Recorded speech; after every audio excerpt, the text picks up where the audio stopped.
আন ধৰ্মৰ বাবে মাচুল এনে চিকিৎসালয় সম্ভৱনে এই প্ৰসংগটো আকৌ ক'ৰ পৰা উত্থাপন হ'ল আপোনালোক সকলো অৱগত ইতিমধ্যে বাতৰিটোৱে শিৰোনাম দখল কৰিছে মেট্ৰিক পৰীক্ষাত চলিত দশম শ্ৰেণীৰ চূড়ান্ত পৰীক্ষাৰ সমাজ বিজ্ঞানৰ যিখন প্ৰশ্নকাকত সেই প্ৰশ্নকাকতখনৰ 60 নম্বৰ পৃষ্ঠাৰ এটা প্ৰশ্নই এতিয়া বিতৰ্কৰ সূত্ৰপাত কৰিছে সৰ্বত্ৰ সেই প্ৰশ্নটোক লৈ চৰ্চা এতিয়া প্ৰশ্নটো কি প্ৰশ্নটো হৈছে ধৰা হওক চৰকাৰে ডাম্বুক নামৰ এখন গাঁৱত এখন হস্পিটেল এখন চিকিৎসালয় স্থাপন কৰিলে চিকিৎসালয়খনত হিন্দুসকলক বিনামূলীয়া চিকিৎসা প্ৰদান কৰা হ'ল অন্য ধৰ্মৰ লোকক চিকিৎসাৰ খৰচ পাতি নিজে বহন কৰিব লাগিব অন্য ধৰ্মৰ লোকে চিকিৎসাৰ খৰচ পাতি নিজে বহন কৰিব লাগিব তেওঁলোকৰ কাৰণে পেইড সাৰ্ভিস আৰু হিন্দুসকলৰ কাৰণে বিনামূলীয়া মুছলিম বা খ্ৰীষ্টিয়ান বা আন ধৰ্মৰ লোকসকলৰ কাৰণে পেইড সাৰ্ভিস ভাৰতৰ দৰে এখন দেশত চৰকাৰে তেনে ব্যৱস্থা ল'ব পাৰেনে চৰকাৰে ভাৰতৰ দৰে এখন দেশত তেনে ব্যৱস্থা ল'ব পাৰেনে সেইটো হৈছে প্ৰশ্ন কিন্তু এখন চৰকাৰী চিকিৎসালয় সেই চিকিৎসালয়খনত এনে ধৰণৰ ব্যৱস্থা কৰিব পাৰেনে ব্যক্তিগত চিকিৎসালয় নহয় চৰকাৰী চিকিৎসালয়ৰ কথা কোৱা হৈছে বিভিন্নজনে প্ৰতিবাদ কৰিছে আসাম সিভিল সোসাইটি নামৰ গ্ৰুপটোৱে প্ৰতিবাদ সাব্যস্ত কৰিছে ভাৰত এখন ধৰ্মনিৰপেক্ষ দেশ ইত্যাদি ইত্যাদি ভাৰতবৰ্ষত ধৰ্মৰ ভিত্তিত কাকো ডিসক্ৰিমিনেট কৰিব পৰা নাযায় সেই কাৰণে এই প্ৰশ্নটো সংবিধান বিৰোধী ইত্যাদি ইত্যাদি কথা কৈছে কিন্তু শিক্ষামন্ত্ৰী ৰনোজ পেগুৱে ডাক্তৰ ৰনোজ পেগুৱেও মন্তব্য কৰিছে তেওঁ কি মন্তব্য কৰিছে হাউতকৈ শুনিলো আহক তাৰ পিছত এই প্ৰশ্নটোৰ উত্তৰ কি হ'ব পাৰে সেই বিষয়ত বিশ্লেষণ আগবঢ়াম ৰনোজ পেগুৱে কি কৈছে শুনো আহক কালি মেট্ৰিক পৰীক্ষাৰ এটা প্ৰশ্ন আছে সমাজ বিজ্ঞানৰ সেই প্ৰশ্নটোক লৈ যথেষ্ট এটা ছ'চিয়েল মিডিয়াত আমি বিতৰ্ক এটা হোৱা দেখিছোঁ মই ভাবোঁ যে বিতৰ্কটো অনাৱশ্যক কাৰণ ভাৰতবৰ্ষৰ যি সংবিধানৰ প্ৰিএম্বুল সেই সংবিধানৰ প্ৰিএম্বুলে কোনো ডিসক্ৰিমিনেশ্যন এলাউ নকৰে গতিকে আমি কাকো ডিসক্ৰিমিনেশ্যন নকৰি পেলাই আমি সবকা সাথ সবকা বিকাশ নীতি পালন কৰি আছোঁ এতিয়া ছাত্ৰ বা ছাত্ৰীগৰাকীৰ সেই ইনফৰমেশ্যনটো আছে নে নাই যে ভাৰতবৰ্ষত ধৰ্মৰ ভিত্তিত জাতিৰ ভিত্তিত ভাষাৰ ভিত্তিত কোনো ডিসক্ৰিমিনেশ্যন বা বৈষম্য নহয় এই জ্ঞানটো ছাত্ৰ-ছাত্ৰীজনৰ ছাত্ৰ বা ছাত্ৰীগৰাকীৰ আছে নে নাই হেতুকে টেষ্ট কৰিছে ইয়াত বেয়া পাব লগা ইয়াত বিতৰ্ক কৰিবলগীয়া কিটো আছে প্ৰশ্নপত্ৰখনো যথেষ্ট 63 পৃষ্ঠাৰ প্ৰায় 63 পৃষ্ঠাৰ প্ৰশ্নকাকতখন লৈ পেলাই কি সমস্যা প্ৰশ্নকাকতখনে 63 পৃষ্ঠা গতিকে ছাত্ৰ ছাত্ৰীয়ে প্ৰশ্নখিনি যাতে অলপ পঢ়ি পেলাই গোটেই বুজিব পাৰে সেয়া আছিল ৰনোজ পেগু সমস্যা হ'ব নালাগে কোনো প্ৰতিবাদ কৰাৰ থল নাই ছাত্ৰ ছাত্ৰীসকলৰ তেওঁলোকৰ সংবিধানৰ বিষয়ে জ্ঞান আছে নে নাই সেই কথা জানিবলৈ এই প্ৰশ্নৰ উপস্থাপন কৰা হৈছে বা সেই প্ৰশ্ন উল্লেখ কৰা হৈছে এতিয়া আমি প্ৰশ্নটো গম পালো প্ৰশ্নটোৰ সম্ভাৱ্য কি উত্তৰ হ'ব পাৰে আমাৰ দৃষ্টিত এটাই সমস্যা আমি পৰিলক্ষিত কৰিছো যদিও বা প্ৰশ্নটো ৰিকনষ্ট্ৰাক্ট কৰি বা অন্য ধৰণে সুধাৰ অৱকাশ আছিল কিন্তু দশম শ্ৰেণীৰ 16 বছৰীয়া এগৰাকী শিক্ষাৰ্থীৰ সেইখিনি সংবিধানৰ ওপৰত সেইখিনি জ্ঞান গভীৰভাৱে থাকিবনে নাই সেইটো প্ৰশ্ন বা দশম শ্ৰেণীৰ এগৰাকী 16 বছৰীয়া শিক্ষাৰ্থীক সংবিধানৰ বিষয়ে কিমানলৈকে শিকোৱা হয় বা তেওঁ কিমানলৈকে আয়ত্ত কৰিব পাৰে সেইটো এটা প্ৰাসংগিক প্ৰশ্ন কিন্তু সম্ভাৱ্য উত্তৰটো কি হ'ব পাৰে প্ৰিয় দৰ্শক হোৱাইট বোৰ্ড ব্যৱহাৰ কৰি বিশ্লেষণ কৰাৰ প্ৰয়াস কৰিম সংবিধানৰ সম্যক ধাৰণা আমাৰ সকলোৰে হোৱাটো প্ৰয়োজন উই শুড নো আৱাৰ কনস্টিটিউশনে সংবিধানখনে আমাক কি অধিকাৰ সাব্যস্ত কৰিছে সেই কথাটো জনাটো আমাৰ কাৰণে প্ৰয়োজন যাতে কোনেও আমাক ঠগিব নোৱাৰে শাসকীয় পক্ষই বা বিৰোধী পক্ষই বা চৰকাৰে আমাক যাতে ঠগিব নোৱাৰে সেই কাৰণে সংবিধানখনৰ বিষয়ে আমি সকলোৱে জনাটো প্ৰয়োজন এতিয়া এই প্ৰশ্নটোৰ উত্তৰ কি হ'ব পাৰে বিশ্লেষণ কৰাৰ প্ৰয়াস কৰিম আপোনালোকো সংযুক্ত হ'ব দশম শ্ৰেণীৰ ছাত্ৰ ছাত্ৰীসকলৰ কাৰণে প্ৰশ্নটো চাগৈ খুবেই এটা পৰ্যায়লৈ কঠিন হ'ব পাৰে একেবাৰে ইউপিএসসি এপিএসসি পৰ্যায়ৰ প্ৰশ্ন যেন লাগিছে এই মুহূৰ্তত প্ৰথম কথা ৰনোজ পেগুৱে কৈছে ভাৰত এখন ধৰ্মনিৰপেক্ষ দেশ ধৰ্মনিৰপেক্ষ চৰিত্ৰ ভাৰতবৰ্ষৰ সংবিধানৰ কনস্টিটিউশনৰ প্ৰিএম্বুল অৰ্থাৎ প্ৰস্তাৱনাতে উল্লেখ আছে আমি সকলোৱে জানো আৰু দশম শ্ৰেণীৰ ছাত্ৰ ছাত্ৰীসকলক এনচিআৰটি পাঠ্যক্ৰম বা অসম চৰকাৰৰ যি পাঠ্যপুথি প্ৰণয়ন নিগম সেই নিগমৰ পাঠ্যক্ৰমৰ যোগেদি তেওঁলোকক পঢ়ুৱা হয় প্ৰিএম্বুলতে ভাৰতবৰ্ষৰ ধৰ্মনিৰপেক্ষ চৰিত্ৰটোৰ কথা উল্লেখ আছে 1976 চনত যেতিয়া শ্ৰীমতী ইন্দিৰা গান্ধী ভাৰতবৰ্ষৰ প্ৰধানমন্ত্ৰী আছিলে তেতিয়া জৰুৰীকালীন অৱস্থাৰ ভাৰতবৰ্ষত সূচনা কৰা হৈছিলে প্ৰায় ৭৫ চনৰ জুন মাহৰ পৰা ৭৭ চনৰ মাৰ্চ মাহলৈকে সেই সময়ছোৱাত 19৭৬ চনত সংবিধানৰ ৪২ সংখ্যক সংশোধনী ঘটাই 42nd amendment of the constitution সংশোধনী ঘটাই ভাৰতবৰ্ষৰ সংবিধানৰ প্ৰস্তাৱনাত সেকুলাৰিজিম বা সেকুলাৰ শব্দটো অন্তৰ্ভুক্ত কৰা হৈছিল আৰু প্ৰস্তাৱনা যিহেতু উচ্চতম ন্যায়ালয়ৰ বহুকেইটা ৰায়দানৰ অধীনত প্ৰস্তাৱনা হৈছে সংবিধানখনৰ বেছিক ষ্ট্ৰাকচাৰ গতিকে প্ৰস্তাৱনাটোক পৰিৱৰ্তন কৰিব পৰা নাযায় পাৰ্লিয়ামেণ্টে বিশেষ আইন প্ৰণয়ন কৰি বা সংবিধান সংশোধন বিধেয়ক গৃহীত কৰি প্ৰস্তাৱনাটো পৰিৱৰ্তন কৰিব নোৱাৰিব আৰু সেই কাৰণে স্থায়ীভাৱে যেতিয়ালৈকে সংবিধান থাকিব তেতিয়ালৈকে সংবিধানৰ প্ৰস্তাৱনাত সেকুলাৰ শব্দটো থাকিব বুলি বিভিন্নজনে ক'ব খোজে কিন্তু ইয়াৰ অন্য বিশ্লেষণো আছে ইয়াৰ কাউণ্টাৰ আৰ্গুমেণ্টো আছে সেই বিষয়ে নাযাওঁ যেহেতু ভাৰতবৰ্ষ এখন ধৰ্মনিৰপেক্ষ দেশ আৰু ধৰ্মনিৰপেক্ষ চৰিত্ৰ ভাৰতবৰ্ষৰ সুনিশ্চিত কৰা হৈছে সংবিধানৰ প্ৰস্তাৱনাত সেকুলাৰ শব্দটো সংযোজন কৰা হৈছিল 19৭৬ চনত ইন্দিৰা গান্ধী প্ৰধানমন্ত্ৰী হৈ থাকোতে 42nd এমেণ্ডমেণ্টৰ যোগেদি যেহেতু ভাৰতবৰ্ষ এখন ধৰ্মনিৰপেক্ষ দেশ গতিকে এখন চৰকাৰী চিকিৎসালয়ত ধৰ্মৰ ভিত্তিত বিশেষ সুবিধা প্ৰদান কৰিব পৰা নাযায় এখন চৰকাৰী চিকিৎসালয়ত হিন্দুসকলক বিশেষ সুবিধা প্ৰদান কৰিব পৰা নাযাব গতিকে এই প্ৰশ্নটোৰ যিটো উত্তৰ মতামত দাঙি ধৰিবলৈ কৈছে গতিকে তেনে ধৰণৰ চৰকাৰী চিকিৎসালয় ভাৰতবৰ্ষত সম্ভৱ নহয় প্ৰথম এটা প্ৰশ্ন হ'ব পাৰে দ্বিতীয়টো হৈছে এনে ধৰণৰ পদক্ষেপ সংবিধান বিৰোধী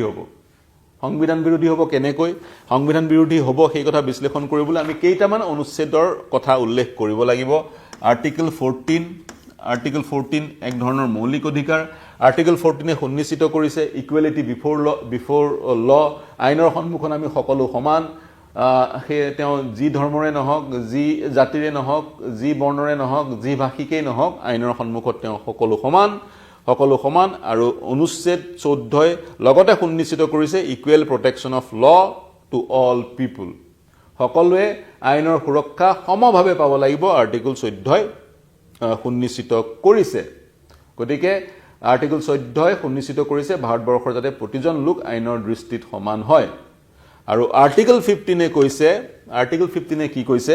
আৰ্টিকল 14 টো ভায়োলেট কৰিবই এনে ধৰণৰ চৰকাৰী চিকিৎসালয়ে যদিহে হিন্দুসকলক বিশেষ সুবিধা দিয়ে আৰু অনা হিন্দুসকলক সেই সুবিধা প্ৰদান নকৰে তেতিয়া আৰ্টিকল 14 টো উলংঘা কৰিবই মূলত আৰ্টিকল 15 উলংঘা কৰিব তেনে ধৰণৰ পদক্ষেপে সেই কাৰণে তেনে ধৰণৰ চিকিৎসালয় ভাৰতবৰ্ষত স্থাপন কৰিব পৰা নাযায় যিসকলে দশম শ্ৰেণীৰ পৰীক্ষা দিছে বা যিসকল নৱম বা দশম শ্ৰেণীত আছে বা ৰাজনীতি বিজ্ঞানৰ উচ্চ শিক্ষা গ্ৰহণ কৰিব যিসকলে বিচাৰিছে বা যিসকলে ৰাজনীতি বিজ্ঞানৰ উচ্চ শিক্ষা গ্ৰহণ কৰি আছে তেওঁলোকৰ কাৰণে এই বিশ্লেষণ সম্ভৱতঃ মূল্যৱান হ'ব পাৰে তেওঁলোক যদি সংযুক্ত হৈ আছে তেওঁলোকো আমাৰ সৈতে কানেক্ট হ'ব পাৰে অনুৰোধ জনাম কানেক্ট হ'বলৈ যদিহে এখন চৰকাৰী চিকিৎসালয় খোলা হয় আৰু হিন্দুসকলক বিনামূলীয়া চিকিৎসা প্ৰদান কৰা হয় আৰু মুছলমান খ্ৰীষ্টিয়ানসকলক মাচুল লৈ চিকিৎসা প্ৰদান কৰা হয় এই প্ৰক্ৰিয়াটোৱে আৰ্টিকল 15ক উলংঘা কৰিব বিৰুদ্ধাচৰণ কৰিব আৰ্টিকল 15 সম্পূৰ্ণৰূপে ভায়োলেট কৰিব আৰ্টিকল 15 আৰু অসাংবিধানিক হ'ব সমগ্ৰ প্ৰক্ৰিয়াটো কিয় আৰ্টিকল 15ৰ দফা 1 কৈছে The state shall not discriminate against any citizen on ground only of religion, race, caste, sex, place of birth or any of them. ৰাজ্যই দেশে চৰকাৰে কোনো নাগৰিকক ধৰ্মৰ ভিত্তিত জাতিৰ ভিত্তিত কাষ্টৰ ভিত্তিত বৰ্ণৰ ভিত্তিত বা লিংগৰ ভিত্তিত বা জন্মস্থানৰ ভিত্তিত বা ভাষাৰ ভিত্তিত কোনো ধৰণৰ বৈষম্যৰ পোষকতা কৰিব নোৱাৰিব বা প্ৰত্যক্ষভাৱে বৈষম্য কৰিব নোৱাৰিব দ্বিতীয়টো কোৱা হৈছে 15(2)ত কোৱা হৈছে কোনো নাগৰিকক ধৰ্ম জাতি বৰ্ণ লিংগ জন্মস্থান ভাষাৰ ভিত্তিত কোনোবা ৰাজহুৱা স্থানত প্ৰৱেশত ৰেষ্ট্ৰিকশ্যন লগাব নোৱাৰিব গতিকে এই যি তেনে ধৰণৰ যদি হস্পিটাল মুকলিও হয় সেই হস্পিটালে সংবিধানৰ অনুচ্ছেদ 15ৰ উপদফা 2 যি আমাক অধিকাৰ সুনিশ্চিত কৰিছে বা প্ৰদান কৰিছে সেই অধিকাৰক উলংঘা কৰিব গতিকে তেনে ধৰণৰ হস্পিটাল ভাৰতবৰ্ষত মুকলি হ'ব নোৱাৰে আৰ্টিকল 15 2ৰ অধীনত তেনে ধৰণৰ হস্পিটাল বেআইনী হ'ব বা সংবিধান বিৰোধী হ'ব কাৰণ আৰ্টিকল 15টোৱে স্পষ্টকৈ উল্লেখ কৰিছে কোনো এজন লোকক ধৰ্মৰ ভিত্তিত ৰাজহুৱা স্থানত প্ৰৱেশত বাধা প্ৰদান কৰিব পৰা নাযায় বা তেওঁক বৈষম্যমূলক তেওঁৰ ওপৰত বৈষম্যমূলক আচৰণ কৰিব পৰা নাযায় বা তেওঁক অন্য ধৰণে চাব পৰা নাযায় ৰাজহুৱা স্থান দোকান হ'ব পাৰে পাব্লিক ৰেষ্টুৰেণ্ট হ'ব পাৰে হোটেলছ হ'ব পাৰে প্লেচেছ অফ পাব্লিক এণ্টাৰটেইনমেণ্ট হ'ব পাৰে বা বা বা বা এনে ধৰণৰ কিছুমান স্থান হ'ব পাৰে যিবোৰ স্থান সাধাৰণ লোকৰ কাৰণে নিৰ্মাণ কৰা হৈছে for the use of general public গতিকে স্পষ্ট হ'ল আৰ্টিকল 15(2)টোৱে আমাক সুনিশ্চিত কৰে সেই অধিকাৰ আৰু যদিহে তেনে ধৰণৰ চিকিৎসালয় মুকলি কৰা হয় 15(2)ক উলংঘা কৰিব গতিকে তেনে ধৰণৰ চিকিৎসালয় ভাৰতবৰ্ষত মুকলি কৰিব পৰা নাযায় এতিয়া দশম শ্ৰেণীৰ এগৰাকী শিক্ষাৰ্থীৰ পৰা কোনটো পৰ্যায়লৈ উত্তৰ বিচৰা হৈছে প্ৰস্তাৱনাৰ ধৰ্মনিৰপেক্ষ চৰিত্ৰটো বৰ্ণনা কৰিলে তেওঁলোকে ফুল মাৰ্কছ পাব নে আৰ্টিকল 14 আৰ্টিকল 15(1) 15টোৰ কথা উল্লেখ কৰিব তেওঁলোকে লাগিব সেই কথা সেবাই বা শিক্ষা বোৰ্ডে ভালকৈ ক'ব পাৰিব এতিয়া তাৰ সমান্তৰালকৈ আন বহুত অনুচ্ছেদ আছে যিবোৰ অনুচ্ছেদ ভাৰতবৰ্ষৰ সংবিধানৰ ফাণ্ডামেণ্টেল ৰাইটছৰ অধীনত যিবোৰক মৌলিক অধিকাৰ বুলি এক ধৰণৰ কোৱা যায় যদি হাউটকৈ সেইকেইটাও বিশ্লেষণ কৰি দিওঁ আমি আৰ্টিকল 14ৰ কথা গম পালোঁ 14এ আমাক সমানতা প্ৰদান কৰে ইকুৱেলিটি বিফৰ ল আৰ্টিকল 15ৰ যোগেদি এজন ব্যক্তি ৰাজহুৱা স্থানত বৈষম্যৰ যাতে বলি নহয় ধৰ্ম বা ভাষাৰ ভিত্তিত বা জন্মস্থানৰ ভিত্তিত লিংগৰ ভিত্তিত বৰ্ণৰ ভিত্তিত সেই কথা সুনিশ্চিত কৰে আৰ্টিকল 16এ সুনিশ্চিত কৰে চাকৰিৰ ক্ষেত্ৰত চৰকাৰী চাকৰিৰ ক্ষেত্ৰত যাতে কোনো এজন ব্যক্তি ধৰ্ম বৰ্ণ লিংগ আদিৰ ভিত্তিত বৈষম্যৰ সন্মুখীন নহয় সেই কথা সুনিশ্চিত কৰে আৰ্টিকল 16এ আৰ্টিকল 17এ সুনিশ্চিত কৰে কোনো এজন ব্যক্তি যাতে অস্পৃশ্যতাৰ বলি নহয় আনটাচেবিলিটি এবলিছ কৰা হৈছে আৰ্টিকল 17ৰ যোগেদি ভাৰতবৰ্ষত স্বাধীনতাৰ আগতে বিশেষকৈ হিন্দু ধৰ্মত তেনেধৰণৰ অস্পৃশ্যতা বিভিন্ন বহুলাংশে বাহাল আছিলে বহু লোকে অস্পৃশ্যতা ফলো কৰিছিল সমাজৰ নিম্ন শ্ৰেণীৰ লোকসকলক অস্পৃশ্য জ্ঞান কৰা হৈছিল আৰ্টিকল 17এ সেই প্ৰক্ৰিয়াটোকো বেআইনী হিচাপে ঘোষণা কৰিছে আৰ্টিকল 18এ সুনিশ্চিত কৰিছে বা বেন কৰিছে নিষিদ্ধ কৰিছে সেই টাইটেল দিয়া প্ৰক্ৰিয়া উপাধি দিয়া প্ৰক্ৰিয়া ৰায় বাহাদুৰ ইত্যাদি উপাধি দিয়াৰ প্ৰক্ৰিয়াটোক আৰ্টিকল 18 নিষিদ্ধ কৰিছে আৰ্টিকল 19এ আমাক right to freedom of expression দিছে যিটো অধিকাৰ ব্যৱহাৰ কৰি মই আপোনালোকৰ সন্মুখত এতিয়া এই বক্তব্য ৰাখিছোঁ সেই অধিকাৰ মোক আৰ্টিকল 19এ প্ৰদান কৰিছে বা আপুনিও মুকলিকৈ যদিহে আমাৰ এই পোনপটীয়া সম্প্ৰচাৰত কিবা মন্তব্য কৰিছে ফেচবুকত বা ইউটিউবত সেই মন্তব্য কৰাৰ অধিকাৰ আপোনাক অনুচ্ছেদ 19এ দিছে right to freedom of expression অভিব্যক্তিৰ মুকলিকৈ উন্মুক্ত ৰূপত অভিব্যক্তি বা নিজৰ মতামত প্ৰকাশ কৰা অধিকাৰ আপোনাক আৰ্টিকল 19এ দিছে আৰু মোকো সেই আৰ্টিকল 19এ সেই একেটাই অধিকাৰ প্ৰদান কৰিছে যিটো অধিকাৰ মই ব্যৱহাৰ কৰি আপোনালোকৰ সন্মুখত এই বক্তব্য ৰাখিছোঁ বা আপোনালোকে ছ'চিয়েল মিডিয়াত কিবা মন্তব্য কৰিছে আৰ্টিকল 21এ আমাক right to life and personal liberty দিছে এইকেইটা আৰ্টিকলৰ কথা ক'লোৱেই এতিয়া আহোঁ ধৰ্মৰ ভিত্তিত যি বিশেষ সা সুবিধা সংবিধানে প্ৰদান কৰিছে সেই সা সুবিধা কোনকেইটা অনুচ্ছেদৰ যোগেদি প্ৰদান কৰিছে তেতিয়া গোটেই বিষয়টো কনসেপ্টটো ক্লিয়াৰ হৈ যাব আৰ্টিকল 25এ আমাক ধৰ্মৰ স্বাধীনতা প্ৰদান কৰিছে ফ্ৰীডম অফ কনসায়েন্স বিবেকৰ স্বাধীনতা বা এটা ধৰ্ম প্ৰপাগেট প্ৰেক্টিছ আৰু প্ৰফেছ কৰাৰ যি স্বাধীনতা সেই স্বাধীনতা আৰ্টিকল 25এ প্ৰদান কৰিছে ধৰ্মটো পালন কৰা ধৰ্মটো প্ৰচাৰ কৰা আৰু সেই ধৰ্মলৈ আন লোকক আকৰ্ষিত কৰাৰ যি অধিকাৰ সেই অধিকাৰ আৰ্টিকল 25এ প্ৰদান কৰিছে আৰু ফ্ৰীডম অফ ৰিলিজন সেই ধৰ্মটো মই পালন কৰাৰ অধিকাৰ মোক আৰ্টিকল 25এ প্ৰদান কৰিছে বা কোনো ধৰ্মই মই পালন নকৰাৰ অধিকাৰ মোক আৰ্টিকল 25এ প্ৰদান কৰিছে আৰু যেহেতু আৰ্টিকল 25ৰ যোগেদি ফ্ৰীডম অফ ৰিলিজন সুনিশ্চিত কৰা হৈছিল ভাৰতবৰ্ষত সেই কাৰণে বি.আৰ. আম্বেদকাৰে বা সংবিধানৰ প্ৰণেতাসকলে সংবিধানৰ প্ৰস্তাৱনাত ধৰ্মনিৰপেক্ষ শব্দটো সংযোজন কৰা নাছিলে তাৰ পিছত ইন্দিৰা গান্ধীয়ে ধৰ্মনিৰপেক্ষ শব্দটো সংযোজন কৰিলে আৰ্টিকল 26এ প্ৰতিটো ধৰ্মৰ লোকক চেৰিটিৰ কাৰণে অনুষ্ঠান প্ৰতিষ্ঠান মুকলি কৰাৰ অধিকাৰ প্ৰদান কৰিছে আৰ্টিকল 26এ চেৰিটিৰ কাৰণে ৰাইজৰ উপকাৰ হ'ব পৰাকৈ সকলো ধৰ্মৰ লোকক অনুষ্ঠান প্ৰতিষ্ঠান হস্পিটাল ইত্যাদি মুকলি কৰাৰ অনুমতি প্ৰদান কৰিছে এতিয়া উদাহৰণস্বৰূপে খ্ৰীষ্টিয়ান মেডিকেল কলেজ ভেলোৰ সেইখন এখন খ্ৰীষ্ট ধৰ্মৰ সংগঠনে প্ৰতিষ্ঠা কৰা মেডিকেল কলেজ সেই মেডিকেল কলেজখন খ্ৰীষ্ট ধৰ্মৰ এটা সংগঠনক মুকলি কৰিবলৈ অনুমতি দিয়া হৈছে কিন্তু সেই বুলিয়েই তেওঁলোকে খ্ৰীষ্টান ধৰ্মৰ লোকসকলক বিনামূলীয়া চিকিৎসা বা অনাখ্ৰীষ্টান লোকসকলক মাচুলৰ যোগেদি চিকিৎসা প্ৰদানৰ সেই প্ৰক্ৰিয়া তেওঁলোকে সেই চিকিৎসালয়খনতো আৰম্ভ কৰিব নোৱাৰে সকলোকে সমদৃষ্টিৰে তেওঁলোকে চাব লাগিব যদিহে প্ৰাইভেট এখন হস্পিটালে সেই প্ৰক্ৰিয়া অৱলম্বন কৰিব নোৱাৰে চৰকাৰী এখন হস্পিটালে কেনেকৈ পাৰিব গতিকে এই প্ৰশ্নটোৰ উত্তৰ হৈছে নোৱাৰে তাৰ সমান্তৰালকৈ আমি ২৬ৰ কথা ক'লো ২৭ কৈছে আৰ্টিকেল পুনৰ মই যদি এইখিনি মুছি দিওঁ আৰ্টিকেল 27 কৈছে যি চৰকাৰৰ ৰাজকোষৰ ধন যি চৰকাৰৰ টেক্স পেয়াৰ্ছ মানি টেক্স পেয়াৰ্ছৰ যি ধন চৰকাৰৰ হাতত জমা হয় টেক্স পেয়াৰ্ছ আমি যিসকলে টেক্স পৰিশোধ কৰোঁ প্ৰত্যক্ষ বা পৰোক্ষভাৱে যি টকা চৰকাৰৰ ৰাজকোষত জমা হয় সেই টকা ব্যৱহাৰ কৰি চৰকাৰে কোনো ধৰণৰ ধৰ্মক প্ৰমোট কৰা কাম কৰিব নোৱাৰিব আমি যিখিনি টেক্স পে কৰোঁ যি টেক্সৰে চৰকাৰৰ ৰাজকোষ টনকিয়াল হয় সেই টকাৰে চৰকাৰে কোনো ধৰ্মক প্ৰমোট কৰিব নোৱাৰিব আৰ্টিকেল 27 আৰ্টিকেল 28 কি কয় আৰ্টিকেল 28 কয় চৰকাৰৰ পৃষ্ঠপোষকতাত কোনো স্কুলত চৰকাৰী শিক্ষা প্ৰচলন কৰিব নোৱাৰিব আৰ্টিকেল 28 কয় চৰকাৰী স্কুলত ৰিলিজিয়াছ টিচিং বেআইনী সেই কথা আৰ্টিকেল 28 সুনিশ্চিত কৰে তেতিয়া মাদ্ৰাছাৰ প্ৰসংগটো আহিছে এতিয়া মাদ্ৰাছাক উত্তৰ প্ৰদেশৰ মাদ্ৰাছা বা কিছু বছৰ আগলৈকে অসমৰ মাদ্ৰাছাসমূহত চৰকাৰৰ পৃষ্ঠপোষকতাতে সেই মাদ্ৰাছাসমূহৰ সৃষ্টি হৈছিল সেই মাদ্ৰাছাসমূহকো সংবিধানৰ আন এটা অনুচ্ছেদৰ অধীনত সৃষ্টি হৈছিল এতিয়া আমি আৰ্টিকেল 29 লৈ আহোঁ আৰ্টিকেল 29ত যিসকল মাইনৰিটি ভাৰতবৰ্ষ বিলিকা মুছলিম খ্ৰীষ্টিয়ান বা শিখসকল সেইসকলক নিজৰ যি সংস্কৃতি নিজৰ ধৰ্ম সেই ধৰ্ম সেফগাৰ্ড কৰাৰ সুৰক্ষিত কৰি ৰখাৰ সম্পূৰ্ণ অধিকাৰ দিয়া হৈছে বিভিন্ন প্ৰক্ৰিয়াৰ যোগেদি তেওঁলোকে নিজৰ ধৰ্ম সংস্কৃতি সুৰক্ষিত কৰি ৰাখিব পাৰে এতিয়া আহোঁ আৰ্টিকেল 30 লৈ আন এটা গুৰুত্বপূৰ্ণ আৰ্টিকেল এই আৰ্টিকেলটো চিকিৎসালয়ৰ ক্ষেত্ৰত প্ৰযোজ্য নহয় কিন্তু শিক্ষা খণ্ডৰ ক্ষেত্ৰত প্ৰযোজ্য হয়